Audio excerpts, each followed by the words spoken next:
To me, like, the idea of love has shifted so much from my 20s. What I know it is now is about resonance. It's about being seen and loved for who you are. Like, literally, that's it.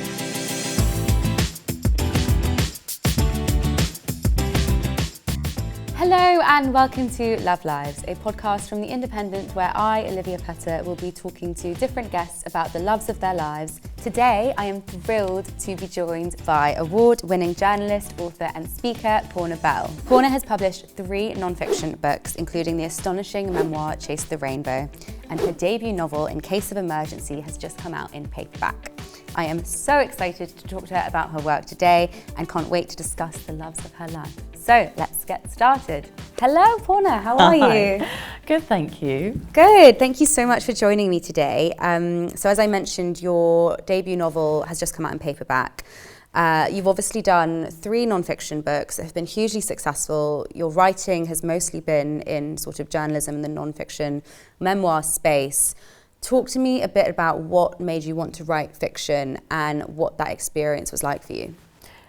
I wanted to write fiction a really long time ago, actually. So this is probably when I was in my 20s, but I was really, really bad at it. And I wanted, so I was obsessed with magical realism. And so I had these various manuscripts unfinished, which were about these terrible fantastical stories that got rejected by a lot of different agents. So I kind of actually thought maybe writing fiction is just not, for me, and non-fiction felt a lot more comfortable. It felt like an extension of my journalism. But then the pandemic hit, and then we had a lot of time to think, and one of the things I was doing around that time was doing a fair amount of reading, but I was also watching a lot of TV, right? And I realized that sort of against, I would say, the backdrop of a lot of other conversations that were happening, so in particular, like, let's say, the Black Lives Matter movement, it then sort of prompted, this kind of like tidal wave that then, in terms of like other cultures and other communities where we were looking at our own kind of issues and our representation and so on, and the stories that were being told.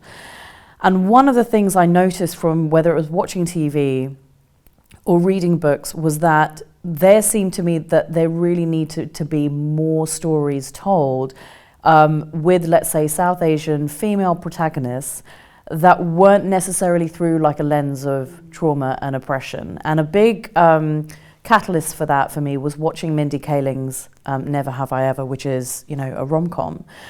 And I think I really wanted to tell a story of a female protagonist who was, I particularly picked her age for a reason. She's 36.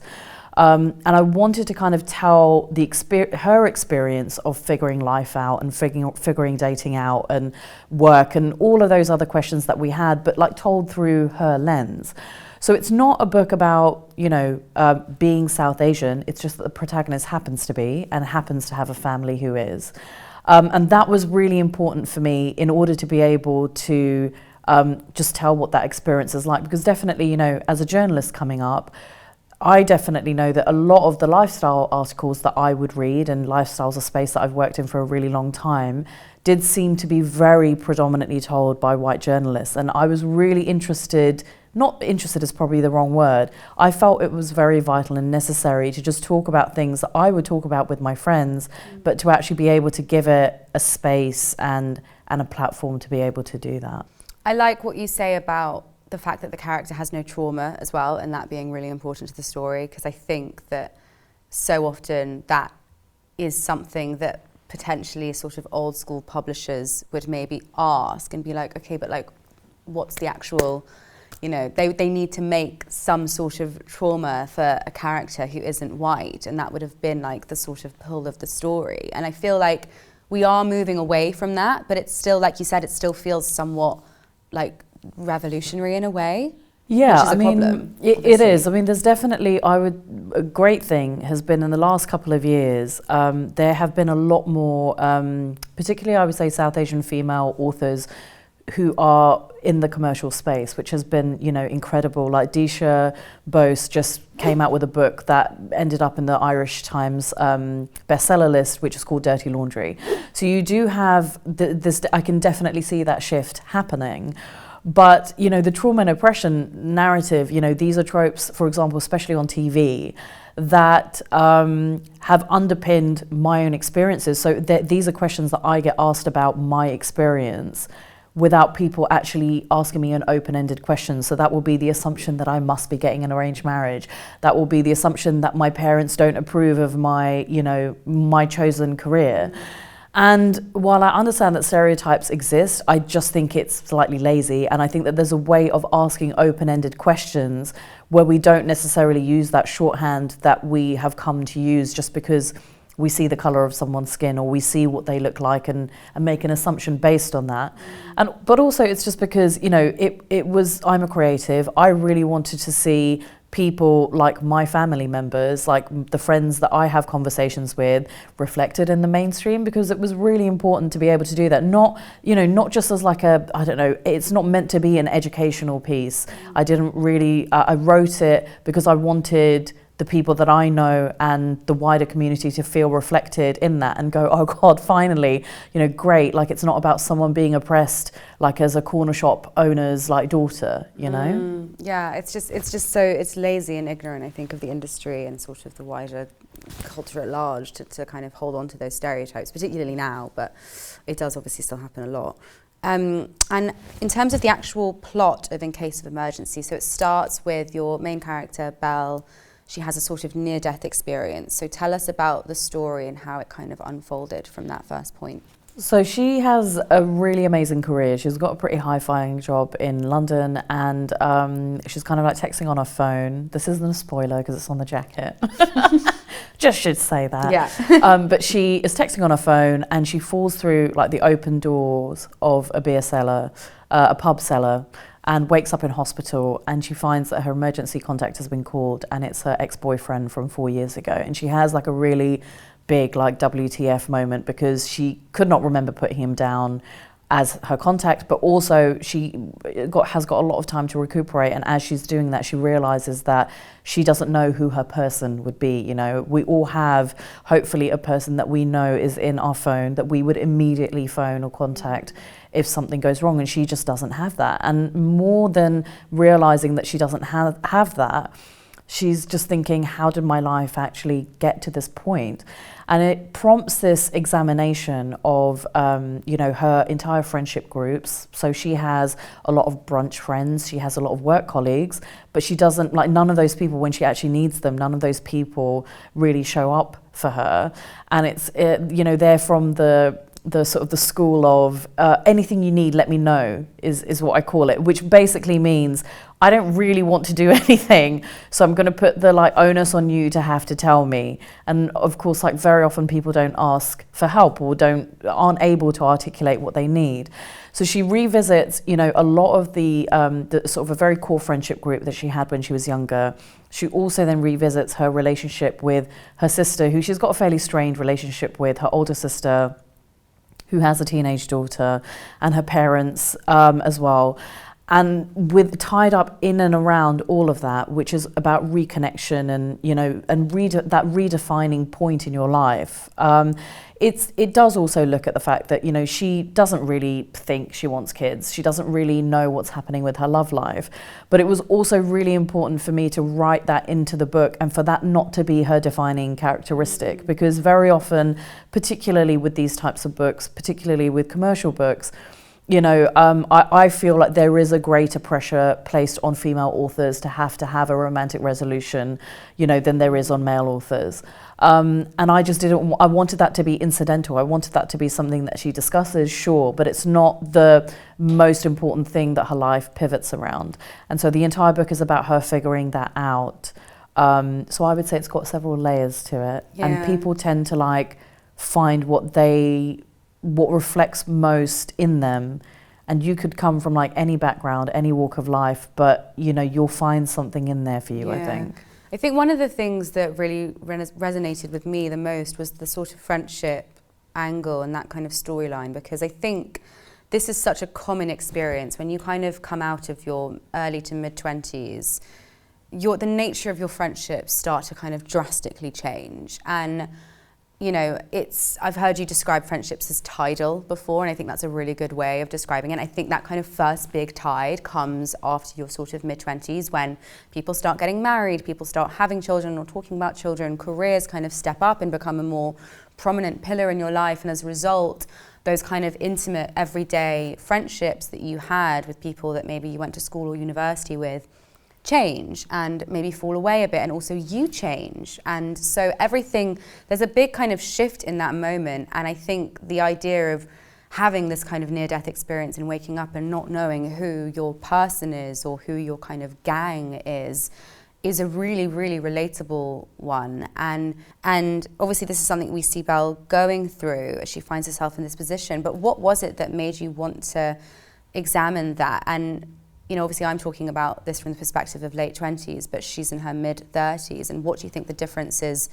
You know, if I'm feeling this now, what's the difference between that experience in your mid 30s as well? It's such an enormous topic, right? Because I think for me, there's like two things there. So I think that no one really talks about or prepares you for the first time that happens in your 20s, when you realize that your friends are kind of either moving off in different ways, or their lives are changing and yours is maybe not changing in the same way, and how you navigate that. And I remember in my 20s that being such a painful process, and part of that pain was just not expecting it. And I definitely think that while female friendship is one of the most incredible things, I for sure know that, like, from as early as I could remember, the expectation is that you remain friends until the day you die. Mm-hmm. And if you don't, then that's a reflection on you. And that says something about your character. So for example, even now, if I was to tell someone that, you know, I have friends that I don't speak to anymore, I can see it in their eyes. The look is, what have you done as a person to have created that? And so I think that there is that expectation. And so in your 20s, if you haven't experienced that before, it can be so painful, because you feel like this friendship should not be breaking up, or this friendship should not be changing or becoming more distant, you know, in the same, because especially when you're younger, you also just have more time. So you can be time intensive with your friendships in a way that as you get older, you just can't necessarily do that.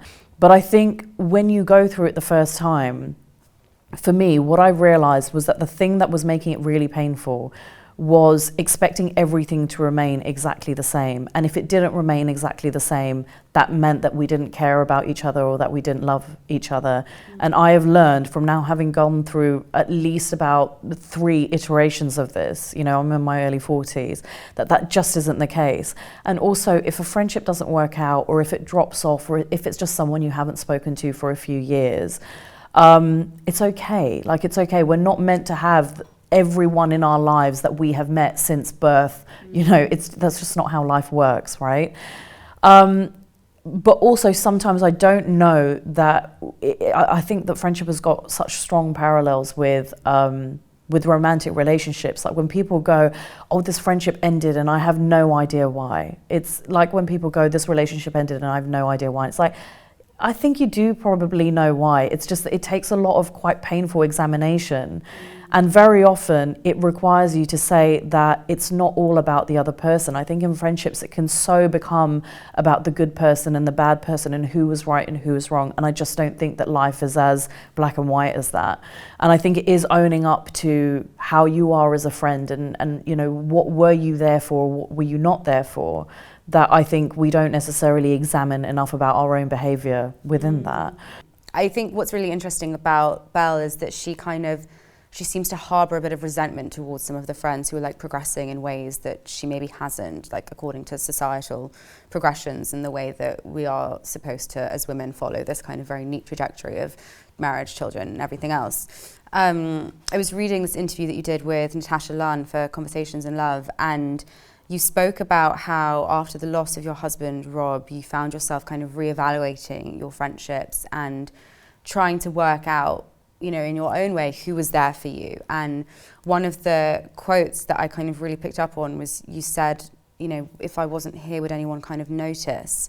And you went traveling, and then when you came back from traveling, which you wrote about in your book In Search of Silence, which is brilliant if anyone's listening and wants to read it, And then when you came back, you said that one of the most valuable realizations you had was that it's no one else's responsibility to make you feel loved and secure, which I think is an important lesson for Belle as well, you know, to avoid that resentment and to avoid those feelings of like, my friends owe me this, you know, like in sort of outsourcing your confidence and your own self-love all the time, which is so easy to do. I think particularly now, when we have all this kind of rhetoric around self-love and self-acceptance, but there's not really a kind of deeper sense of where to get that from yourself. It's kind of the lazy option is, oh, we just get it from our friends and the people around us that love us and looking for validation elsewhere. But obviously, if you rely on that, you're going to fall into quite tricky territory when you realize that that's actually not what your friends are for. And if you lean too heavily on them for that, it's going to push people away. So talk to me about how you came to that realization when you were traveling and why it was such a game changer for you.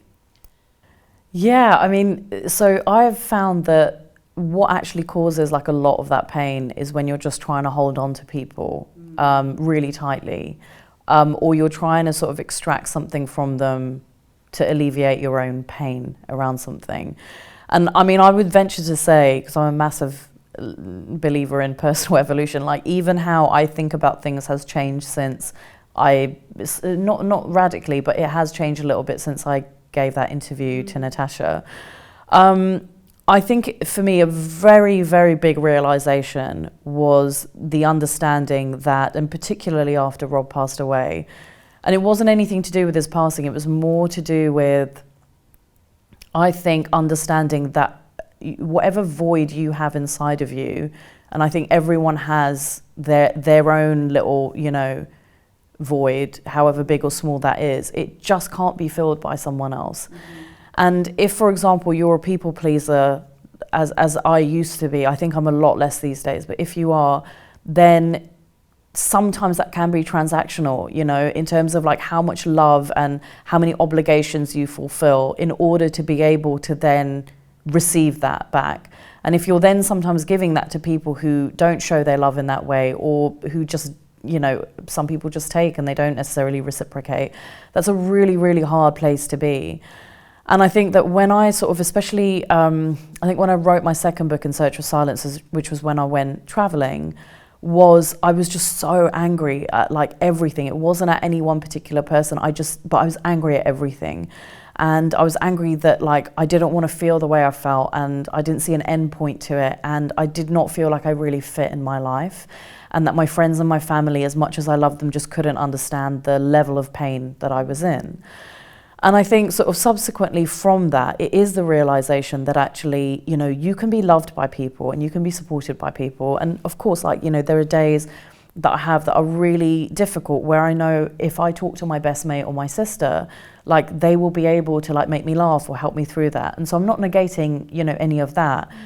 I just don't think that you can necessarily rely on another person's love and support to get you through a tough time, because they literally can't do the internal work for you. And they can't, like, you know, when you're sort of waking up in the middle of the night, they're not going to be the people who are there to help you through that, because it's just not practical, right? And so I think it's about like working on doing that internal work and working on that stuff that does make you feel whole. And, you know, to move it beyond, like, because I think self-care has become like such a sort of buzzword, but it is, because it's not just about the things that you're externally buying or that you're doing, or, you know, taking a day off or any of that stuff. It's like, it's a really hard, mucky work of looking at yourself, like yourself as a person, and realizing like, what are the patterns that you get into? What are the mistakes that you keep making? You know, what is the thing that you keep saying that you're going to change that you're not changing? Like, what are the things that are holding you back from making those changes? And that's really hard work. Like, people find it really tough to do that. And the reason why I feel that that's so important, I don't think you do all of this work on yourself and then you can make friends with people, or then you find love. I think all of this stuff has to go alongside just living, right? But if you don't know like what your internal sense of self is, how do you then like form a meaningful friendship, or how do you then form like a meaningful relationship with someone? Because to me, like, the idea of love has shifted so much from my 20s than it has to what I know it is now. And what I know it is now is about resonance. It's about being seen and loved for who you are. Like literally that's it. And being around people who can see you for who you are, who you feel you can be yourself with, rather than like a different version of yourself. And I just don't think that you can get that kind of love if you don't know who you are. You've said, I mean, you've kind of mentioned that your view of love has changed a lot, but something that you've said before about it is that something you wish you'd known when you were younger is that love is not something that is based on stars aligning and fate and finding your person and finding your lobster. It is something that happens to you over and over again in different forms. Why do you think that is such an important thing to learn as early as possible? And why don't we have that learning like when we're younger? Why do we not have that view of love anyway? I mean, I think to answer that question about why we don't have that view, I think because, if you're a woman, I think in particular, and I can only speak to my experience of it, but I think we are so heavily socially conditioned to believe that finding our romantic partner is the most important thing that you can do with your life. And I think when you then like layer on things like social conditioning, which maybe it's getting better, but we have grown up, a lot of us, in a world where we have had a greater pressure around us to achieve quote marks domestic success in the same way that, let's say for men, it might be economic success. And when you consider what domestic success is, of course that includes finding a partner, settling down, getting married, having kids, all of that stuff, right? I would say in terms of how it's changed has been that the understanding that, love is something that happens to you over and over again, I think has been really important for me because it alleviates the pressure on a relationship. So I got this really sweet DM from a lady who was 25, and she was going through her first breakup and just was bereft because she thought that was her person, and and what could I say to make her feel better? And I think when you're going through a breakup, there's not much I think that anyone can say, because you could say there's more fish in the sea, all of that stuff, but that's not what you want to hear at that point in time, because just everything feels like it's on fire, right? But for me, for sure, the understanding that love is something that is incredible. It's still the most incredible thing, I think. But that even if you love someone and it ends, there's a very high probability that at some point in your lifetime you're going to experience that again, if not more than that. And what that understanding does is it allows you to set your own boundaries. It allows you to say what you want from a relationship and to have standards, to be quite frank. And like we were discussing this earlier in terms of, the expectation and the barometer for what, if you're heterosexual, right? What heterosexual women, the barometer that's set for men, and it's so low,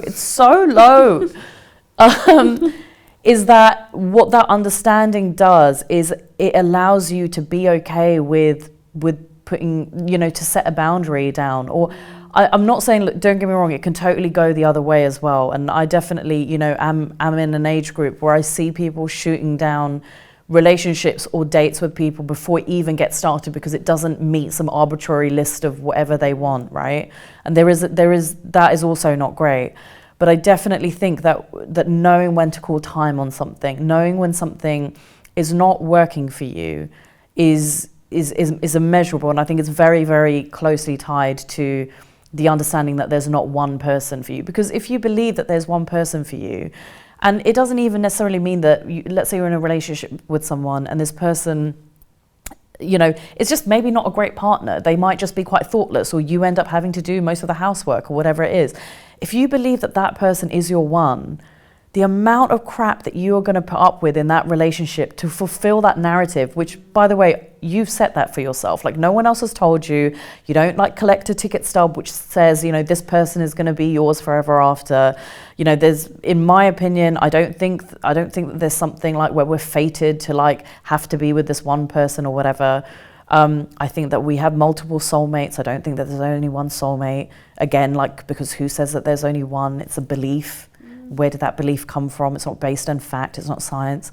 So I think if you can kind of release some of that, it just means that you have like a closer approximation of what you want. And I believe that we all have that sense, like, so, okay, in certain ideologies, we would call this serenity, right? Where you have like a baseline level of when you know when something's messing with that. Like if you're constantly feeling anxious or weird or not yourself around someone, that is the sign to get out of Dodge and to set yourself a boundary, or to talk to them about what's going on to see whether they can change.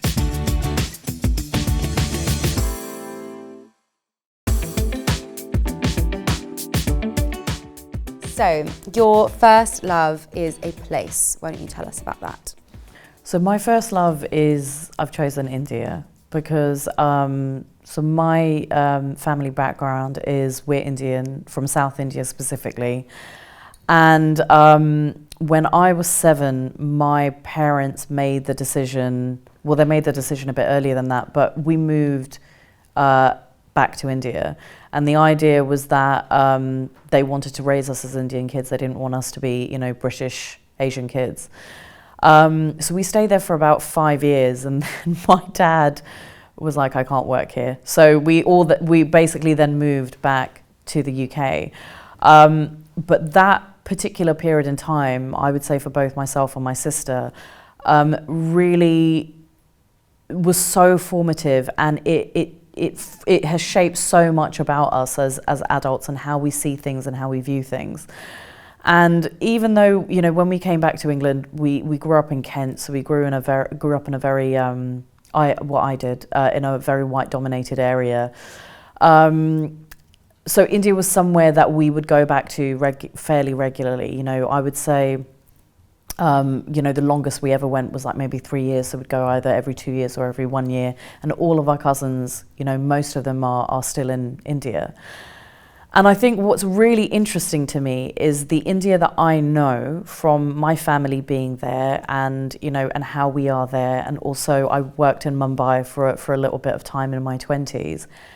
And then the version of India that you get told about when you're in the UK. And for me, that's split out into two things. Either other, like British Asians, who we don't have the same experience or upbringing, so they have a very different relationship to, you know, their sort of country of their parents' origin than my sister and I do. Like, we very much have a much stronger relationship, I would say. And at the same time, you also have a lot of people who, let's say, are not British Asian, but who visit India and then want to talk to you about India and to tell you about their version of India. And also, like, growing up, you know, in my 20s, like, it was a place where lots of like travel guides were being written about. It was this whole thing that you just sort of would go there and do it as a big trip. And so it's what has kind of happened out of it is India gets caricaturized. So it's like, oh my God, like, isn't it so busy, and it's this and it's that, and it's like, okay, yeah, I mean, yeah, it can be, but it's a huge country, you know. So for me, it's always been a place that I've just gotten so much out of, and I'm so inspired by, and that I feel reflects me as a person. But one of the things I did in 2018 was I felt it was really important to see India in a way that wasn't just about it being a busy place. It has, you know, the majority of it as a country is rural. And I think being able to just go to places that were really quiet, really peaceful, you know, where you've got sort of like water mass, like, you know, masses of land and so on. It was just something that really cemented something in me. I went back to my ancestral homeland, which is this like tiny, not so tiny anymore, but it's sort of along the coastline, along the southwest of India. And it's, you know, the sand, like the sea, all of that kind of coming together. And I just thought, oh, I come from here, like my ancestors come from here. And it was a sense of expansiveness. It was just a really, really deep love of a place that actually means something to me in a way that I feel really rooted and connected to. which I'm really grateful for, because for most of my teens and my 20s, I felt like I was stuck between two Indias, the India that I knew and the India that I felt I was being told about by other people who traveled there. It sounds like a very kind of deeply spiritual connection that you have with it. And I wonder, because everything you're talking about, it's kind of like this idea of home. And I think that's such an important thing to establish, like, where is it that I feel like this reflects who I am, where I feel most comfortable. And it's not necessarily where you grew up, it's not necessarily where you came from, it's just a sense of total comfort and, I guess, belonging, right? Would you say that when you think of home, you think of India? Yes and no, because I know that England is my home. I mean, because there are parts of me that are really British, you know, and for example, in India, they wouldn't consider me to be Indian. Right. So because, you know, I wasn't born there, I don't speak the language, I don't have the accent. So throughout my entire life, it's, you know, Indians don't necessarily consider us to be Indian. Unless we do something that they're really proud of, in which case we're definitely very Indian, which I'm very happy for them to claim that. That's fine. But I would say it's complicated because on the one hand, you know, I've grown up in Britain, or parts of which don't consider me to be British. And I also come from India, which doesn't necessarily consider me to be Indian. So what I feel is it's more of a sense of, so belonging is not just necessarily a place, it's also a people. And so for me, being in that country, the landscape is like essential to that, sure, but it's also about the people who make that up. So one of the places that I went to when I was kind of a travel journalist in the early noughties was the Indian Himalayas, and I'd never been there before. And it wasn't just about the landscape, it was about the people. Like, they were ridiculously friendly. I learned about their lives and the way that they conduct their lives in a way that, like, it's so different to like how my own family are, and the food that we eat and so on. But I felt like I belonged there. Like, it's the 7th biggest country, I think, in the world. So it's, on one hand, yes, there are parts of me that don't feel like I belong, but I also know that I'm connected to an enormous country and enormous people that I could identify with, like with the click of my fingers. Yeah, it goes back to what we were saying before about the connection, just like human connection. That's like what I keep kind of returning to over and over again. And your second love is a person. Tell us why you've chosen your sister. So I've chosen my older sister, Priya, because I would say she has shaped like so much about my life, really, that I don't know. She's always been someone that I've always looked up to. How much older is she? She's 4 years older, but like, she is ridiculously cool, and she, you know, the way she dresses, like the way she decorates her home. I mean, her background is science, so she's a science journalist. So we kind of have, again, we work in different industries, but also we have overlaps, right? The reason why I've chosen her is because, number one, there was something that she did for me during the pandemic that was incredible, which was that I was, you know, she lives in Spain, I was in the UK, and I was doing lockdown on my own. I also caught COVID really badly at the beginning, and then I had long COVID for 10 months where I just could not do anything. And she has a kid, you know, so it's not like she doesn't have like a lot going on, but she checked in with me every day. Like, we then started voice noting each other every day. We still do it. She still checks in on me, like, but not in a kind of as if I'm incapable. It's just that I feel the presence of her there. I feel that I have someone that I know supports me, but also is really invested in finding out how I'm doing and loves me and wants me to be well in the most selfless way possible. But I think she has also written a book, so she's written her first non-fiction called Motherland, which is about her identity as a parent. And so we've been having a lot of conversations about, you know, our childhood and our upbringing, because we had different childhoods. She was sent away to live in India at a younger age, so we were separated for a time when we were kids. But we were talking about our childhood and certain difficult parts of it when we were together, and I don't think I'd realised like how much she had looked after me and how much she had shielded me from, because I literally just don't have memories of certain things.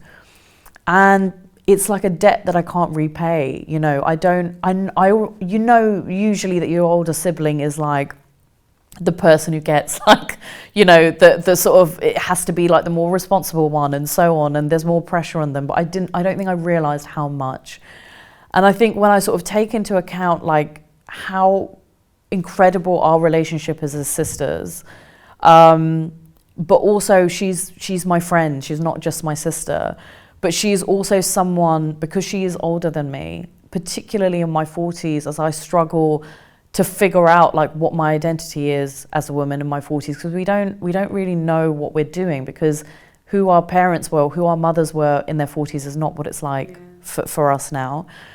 She is someone who I look to for that, and you know, and she reminds me to kind of be more compassionate of people, and just whether it's about learning new things. And what's really funny about this is in my paperback, and I've literally just delivered a second manuscript, which in my paperback, you know, the core relationship in that is a sibling relationship, our two sisters. And in my second manuscript that I've just delivered, it's not the core part of the book, but there's definitely a dynamic with two sisters in that. But they're nothing like the relationship that I have with my sister, because I think the way that I perhaps explore that in my fiction is really what happens if your relationship is not good. Like if, you know, and the reason why I think I'm really obsessed with that is because when we were growing up, you know, my sister and I were very much at the dynamic was that she was looking after me and I would just like, you know, run around and be like a maniac. And it got to the point where when I then became a teenager, I was just like, we don't have anything in common. And I think it was when she sort of threatened to tell my parents that she'd found a packet of cigarettes in my handbag. And I was like, you're such a snitch. Like, who does that? And I think I decided that she wasn't going to be, you know, my ally in this or whatever, because she basically was an extension of my parents. And then we went on this holiday to India. It was just me and her. We'd never been on holiday anywhere, just the two of us. And we got drunk on the plane, and then we just started talking to each other like we were human beings. And that was such a pivotal moment. And if that moment hadn't have happened, I don't think we would have had the relationship that we have today. Oh, that's so interesting. And it was such a sliding doors moment. And I think possibly that might be what especially in case of emergency, it's like, what would have happened to us if we hadn't had that moment? And if we were then having to have that moment in our adult lives, you know? Yeah, because it's interesting, because obviously there's a friendship dynamic with your siblings, but it's different. It's not quite, it can't be as tidal as the relationships, the romantic relationships you have and the platonic relationships you have, because you have that family pull to one another. So it's almost like, I think in a way it can probably be easier sometimes to think, well, I'm just going to cut you out right now, because the pain of those kind of disagreements or those conflicts, I think, are so much more deeply felt with a sibling than with a friend, because they are your family. So it's almost like maybe the response can be more dramatic.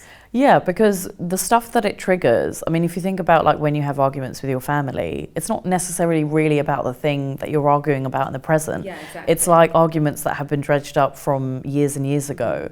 And the only way I think you really get through that is by talking to each other, or by being honest with each other about what upset you and why that upset you. So, you know, I mean, I don't mean, you know, my sister and I have definitely had to have like difficult talks about that, or when we've upset the other and why it's upset us and so on. But the one thing I would say is that we listen to each other. And the thing that, the reason why I think, you know, she's honestly the person that I speak to the most in any given day, not necessarily in real time on the phone, but the number of, we've already exchanged like 4 voice notes, and it's like early afternoon.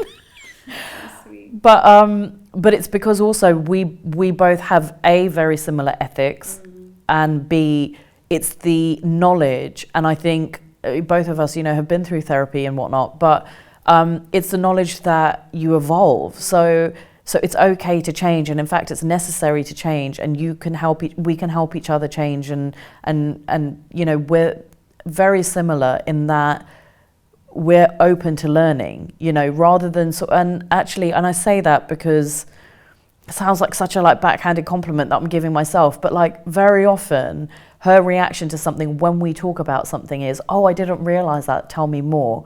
Whereas sometimes from some people in my life, it will be this obstinacy of, well, I don't want to change how I am, so I'm just going to keep doing what I'm doing, or I'm still going to believe in what I believe because it's too much effort to like learn something new or to change who I am. Yeah. Do you know what I mean? So she has like a whole growth mindset about which her. A lot of people don't have, because I think for a lot of us, the default is defensive. But the conversations that I'm having with people is worrying because of the lack of empathy, like the sort of the refusal to like even think about what it might be like for the other person who is saying X, Y, and Z.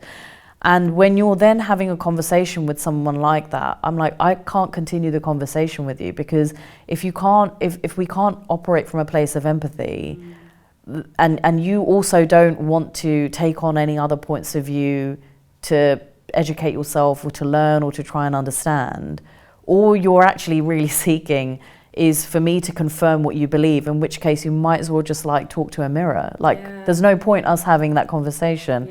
So now, to be honest, I just either shut those conversations down, or I just change the subject, or I just don't talk to those people as much. Yeah, I think that's a really good approach. Okay, finally, your third love is an activity, a hobby. I don't know how you would describe it, but I'm so excited to talk to you about this. Tell me about your third love. My third love is powerlifting, which is competitive weightlifting, and the goal is to lift the heaviest weights that you can possibly handle. I fell into it by accident. So basically, I started to dabble around in learning how to lift weights a few years ago, because I didn't really know, I'd never sort of lifted a barbell, I didn't really know what any of it was. And I really enjoyed it. I really enjoyed the fact that I didn't realize how strong I was, that I would very often like go into a gym session and think I couldn't do something, you know, because if you're usually working to a program, you know what numbers you need to hit. And I would kind of go, nope, there's absolutely no way I'm doing that. And then you'd do it and you'd go, oh, like maybe there's other stuff that perhaps I've been self-defeating about that I, you know, wasn't aware of before. Powerlifting specifically, however, I started at the end of 2018, where I had a PT who's still my coach, who was and is a professional powerlifter, and it sort of one thing led to another, where I was training in this like, you know, local commercial gym.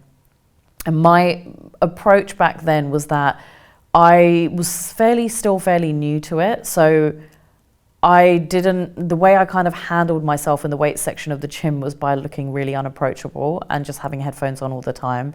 But this guy sort of like tapped me on the shoulder, and I was like, you know, snarled at him and just was like, what do you want? And he said, oh, there's this unofficial powerlifting competition. Do you want to do it? And I just was like, no, that sounds horrendous. Because I also didn't know what powerlifting was. And in my mind, when he explained it, I could just imagine like big dudes from like World's Strongest Man, right? And I was like, I don't think that that's me. But then I spoke to my coach about it, and he was like, oh, by the way, I actually do this as a sport, and I can help you with this if you want. And I think that you should try it. And I said, I think that you'd really like it. And so I did the training for it. And the training for it was unlike anything I'd ever done before, because basically your goal is to get as strong as you can before your competition day. Like literally that's it. And so what ended up happening was that I just had to humble myself and learn a lot of things. So for example, if you are the type of person that does a lot of cardio, or I used to do a lot of cardio, and you know, unfortunately we still live in a time, I think, where weight loss and weight maintenance has such a strong correlation with physical activity, rather than that being a separate thing. So I would say that I would always try and cheat the system, right? So like you're trying to work out or train with like the least amount of food, and you don't really think about like how much you're sleeping or whatever. But like when you're training for like a weightlifting competition, like all of that stuff has to be in check. And if you aren't prioritizing your sleep, if you're not fueling, if you're not eating properly, you literally can't lift the bar. Yeah. And what happens is, and I did that a couple of times, is that when you realize that you are literally sabotaging your own progress for some like arbitrary marker in society that tells you that, you know, you need to be your slimmest or whatever. And you're like, but that means that I can't lift this thing up, which actually makes me feel really good within myself. For me, it was like a no-brainer. So I just focused on that and then had a ton of fun at the competition. People are super friendly, so it reminds you that, you know, humanity isn't like dead. And and it kind of like affirms your belief in things, I think, a little bit. And powerlifting is one of those things where I don't think it's a coincidence that a lot of people come to it with some sort of like mental health story or journey. And because I do think like what it does for you mentally and psychologically, and it is enormously positive.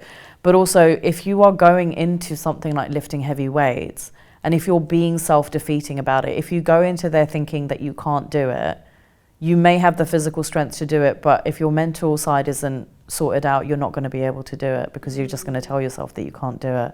But it's been something that's changed my life. It's introduced me. I've made friends through it at a time in my life in my late 30s where, to be quite frank, I didn't know it was possible to make new friends. Like, I just thought, oh my God, is this it? Like, basically, I've lost like 50% of my friendship group because they've got kids and I don't. So it has changed everything. But one of the biggest things that has changed is definitely, I think, the realization that there's a lot of times when my brain will tell myself something that actually isn't true. It will tell me, I will tell myself that I can't do something, and that's not the case. But also it gives me an enormous sense of, I think, confidence, particularly when I am moving in male-dominated spaces, and especially when, you know, things like sitting on a plane and someone's spreading out, or on a bus. It's like, that is not happening around me. I'm not giving my space up for anyone. Yeah. That is it for today. Thank you so much for joining us. You can listen to Love Lives on all major podcast platforms, and you can also watch us on independent TV, all major connected devices, and all social media platforms. I will see you next time. Bye.